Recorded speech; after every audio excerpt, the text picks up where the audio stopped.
អ្នកទាំងអស់គ្នាមានឆ្ងល់អត់ពេលខ្លះយើងឃើញថាម្នាក់ហ្នឹងគាត់ធ្វើរឿងដូចគ្នាតែម្នាក់ទៀតគាត់ធ្វើដោយថាមពលហើយម្នាក់ទៀតគាត់ធ្វើទៅអត់សូវមានថាមពលទេដឹងមូលហេតុអីអត់នេះដោយសារតែអ្នកដែលគាត់ធ្វើអ្វីមួយដោយថាមពលគឺដោយសារវាពាក់ព័ន្ធជាមួយនឹងគោលដៅជីវិតរបស់គាត់មានថាគាត់មានគុណតម្លៃអីមួយនៅក្នុងការធ្វើរឿងហ្នឹងហើយនៅពេលដែលគាត់ធ្វើរឿងហ្នឹងទៅគឺគាត់សប្បាយចិត្តគាត់ពេញចិត្តនៅក្នុងការធ្វើឧទាហរណ៍ដូចជាគុណតម្លៃមួយរបស់ខ្ញុំដែលខ្ញុំតែងតែសប្បាយចិត្តក្នុងការធ្វើនោះគឺជាអឺភាពចិត្តល្អ kindness របស់ខ្ញុំពួកខ្ញុំជឿជាក់ថា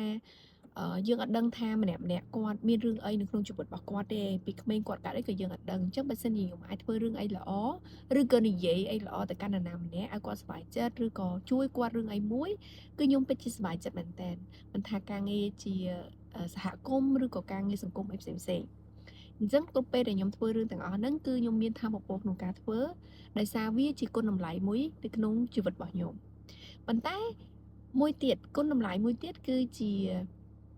ឧទាហរណ៍ថាមាន client ខ្ញុំម្នាក់គឺគាត់ថាគឺគាត់ឲ្យតម្លៃទៅលើលុយមានថាឲ្យតែគាត់ធ្វើឲ្យបានលុយគឺគាត់សប្បាយចិត្តប៉ុន្តែมันមានអីអាក្រក់អីអ្នកទាំងអស់គ្នាការមានលុយគឺល្អព្រោះលុយអាចជួយដោះស្រាយរបស់យើងបញ្ហាបានយើងច្រើនអញ្ចឹងនៅគ្រប់ពេលដែលគាត់ធ្វើការងារឲ្យបានលុយគឺគាត់ចាប់ផ្ដើមពោរពេញនៅថាមពលហ្មងព្រោះគោលដៅជីវិតមួយរបស់គាត់គឺ financial freedom សេរីភាពហិរញ្ញវត្ថុអញ្ចឹងគាត់ថាធ្វើអីក៏ដោយការងារអីក៏ដោយឲ្យតែគាត់អាចធ្វើបានគាត់នឹងខិតខំប្រឹងប្រែងព្យាយាមដើម្បីរកប្រាក់ចំណូលបានច្រើនហើយសម្រេចនៅគោលដៅហិរញ្ញវត្ថុរបស់គាត់ចុះអ្នកទាំងអស់គ្នាវិញបើសិនជាអ្នកទាំងអស់គ្នាធ្វើអ្វីមួយហើយខ្លួនឯងអត់សូវមានថាមពលក្នុងការធ្វើវាអ្នកទាំងអស់គ្នាអាចកលែកមើលឬក៏ទៅសេនៅគុណតម្លៃក្នុងជីវិតរបស់អ្នកទាំងអស់គ្នាតើវាស្ថិតនៅក្នុងគុណតម្លៃនៃជីវិតរបស់យើងឬក៏អត់ឧទាហរណ៍ដូចជា